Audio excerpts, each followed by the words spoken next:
Dzień dobry, witam wszystkich bardzo serdecznie w kolejnym filmie z GTA Online. Tym razem chciałbym wam pokazać, jak zmieniło się Cayo Perico po nowym DLC Money Fronts. Co mamy tutaj nowego? Specjalnie sobie przygotowałem na nowo Cayo, nie miałem niestety nic przygotowane, więc rozpoczynamy i w takim razie możemy zobaczyć, co tutaj się zmieniło. Pamiętaj, że zostawiając sobie suba, łapę w górę czy pisząc komentarz, zwiększasz aktywność tego filmu, co tym idzie, więcej osób może się dowiedzieć o tym, co się tu rzeczywiście zmieniło. Ale bez twojej oczywiście pomocy to się nie wydarzy. Także rozpoczynamy sobie napadzik na Cayo Perico. Ogólnie rzecz biorąc, chciałbym pokazać tobie, bo samego napadu na razie nie będę przechodził, tylko stricte co się zmieniło. Powiedzmy, że 3 rzeczy się zmieniły.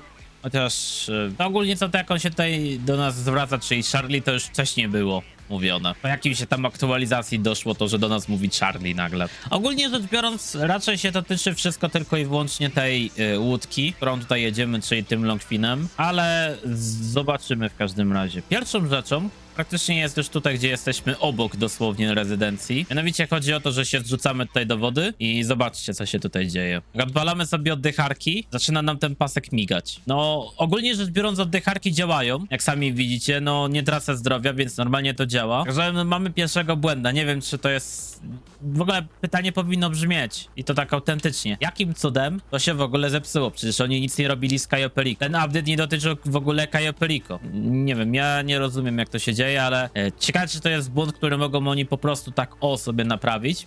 Mianowicie bez dawania nam wszystkim patcha, czy będą oni musieli dać nam wszystkim patcha. Jeżeli ktoś się też zastanawia, czy to może jest wina FPS-ów, to nie, bo ja mam równe 60, także ja mam, tutaj mówię, płynne 60 FPS-ów, więc to raczej nie jest wina tego. To jest bardzo źle, że takie coś w ogóle miga tak swoją drogą, bo no mówię, co po niektórzy, no takie coś po prostu, powiedzmy, migający obrazek nie jest dosyć przyjemny. Mimo, że tam gdzieś jest na dole, no nie należy do dosyć fajnych rzeczy. Ale kolejną rzecz mamy tutaj w samej już rezydencji. Mianowicie tyczy się tutaj to naszego, powiedziałbym, że dużego gościa. Dobra, ogólnie sprawdziłem sobie całego patch notesa z ostatniej właśnie aktualizacji. Jeżeli chodzi o Cayo Perico, w sensie sam finał, istnieją tylko i wyłącznie 3 wpisy. Jeden to miał być błąd, że naprawili, że gracze nie bugują się w minigierce otwierania save. Kolejnym tam błędem było, że niektórzy gracze zacinali się opuszczając tablicę przygotowawczą na Cayo Perico, w sensie w kosatce, oraz kolejną rzecz, że źle wyświetlało się w procesie kariery, nie? Tam wartość, ile zarobili pieniędzy. Jakby to wszystko. No widzicie, jak idzie sobie duży, to teraz, kiedy chcemy strącić go granatem, jak widzicie, to on już nie pada na ziemię. To było dosyć duże ułatwienie, żeby powalić dużego. Teraz akurat mnie zobaczył strażnik, ale no ogólnie to jest kolejna zmiana. Dużego nie da się tak łatwo teraz powalić tak po prostu. Ale dalej istnieje prosty sposób, żeby oczywiście dużego rozwalić. Bo była taka prosta sprawa, że waliliśmy go na ziemię, a potem dostawał on szoty z broni i to było tyle. Jednakże pokażę wam właśnie teraz 2 sposoby, co należy zrobić z dużym, bo da się go cały czas bardzo łatwo jeszcze rozwalić. Mianowicie jak rozwalić dużego? Otóż po prostu robimy mu coś takiego z plecu. Po prostu go walimy, shotguna i on pada. Jednakże, jeżeli nie wzięliście sobie zestawu agresywnego, jest jeszcze jeden sposób, żeby oczywiście dużego rozwalić i w sumie teraz wam to pokażę. No to mówię, to jest najlepszy sposób. Walicie go z shotguna, ziomka nie ma. Elo. Ale możecie wziąć na przykład zestaw konspiratora, który też może być używany przez wielu z was.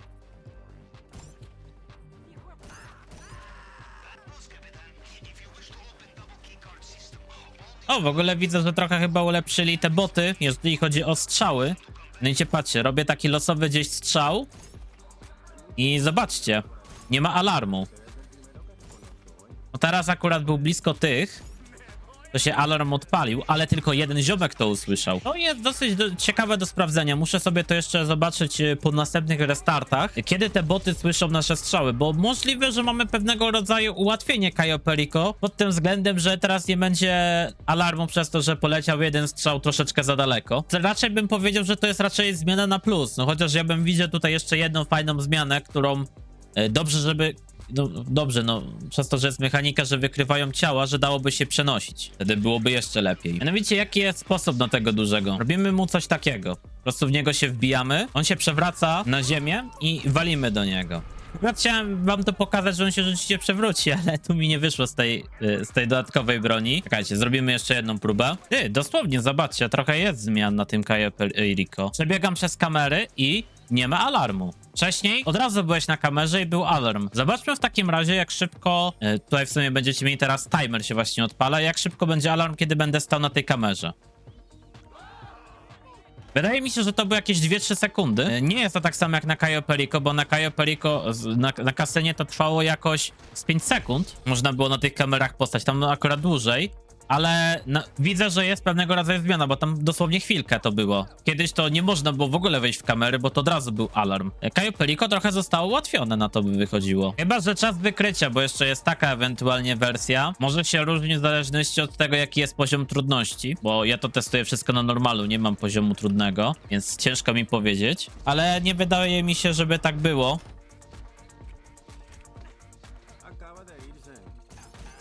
Wiecie, on jest jak na ziemi, też możemy do niego po prostu walić. Tylko wiadomo, z shotguna jest to o wiele prościej, ale jak macie konspiratora, też idzie go po prostu przewrócić na ziemię i go po prostu pobić. Też istnieje jeden sposób, który tutaj ja wam pokażę na innym strażniku. Mianowicie dużego też możemy tak zwanie zgnieść, tylko który to będzie on. Możemy na tym spróbować.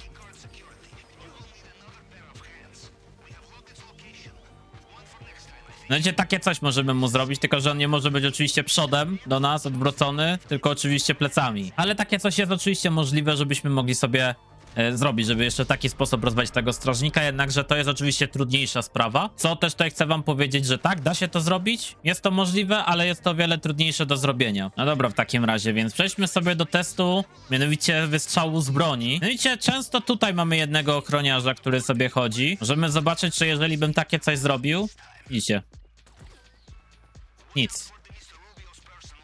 Jak blisko musi być, powiedzmy, ten ochroniarz? Może pozbądźmy się go akurat tutaj. Niechaj będzie może tamten. Jak blisko tamtego ochroniarza ja będę musiał wystrzelić, by zauważył. Załóżmy, że w tą szybę. Czyli szyba już jest. Ale ten u góry coś tego nie usłyszał. Co też jest dosyć istotne tutaj. Czyli naprawdę trzeba blisko ochroniarza teraz wystrzelić, żeby był alarm, bo zobaczcie, strzelam i nic. Wcześniej, gdybym takie coś zrobił, to już jest koniec. Byłby po prostu alarm. Teraz jest git, czyli trochę jest ułatwione pod tym względem. Też jest kolejny błąd, który tyczy się tutaj, w wodzie. Mianowicie, jak wam wcześniej pokazywałem, maski nie działają. To nie widzicie. W ogóle to się strasznie buguje swoją drogą. Ale dobrze, mogłem wam powiedzieć, że tak naprawdę to są wszystkie zmiany na Cayo Perico, jakie my tutaj mamy, o tym właśnie nowym DLC. Także no, dajcie znać, co uważacie o tych zmianach na Cayo Perico. Czy są to zmiany na plus, czy na minus. Ja sam osobiście mogę powiedzieć, że fajnie, że został jeden błąd przynajmniej naprawiony, ale pojawił się coś inny, który no jest trochę, które się nie powinien szczerze powiedzieć. No takie migające coś, to nie powinno mieć prawa bytu. No i w każdym razie to byłoby na tyle i do następnego, cześć.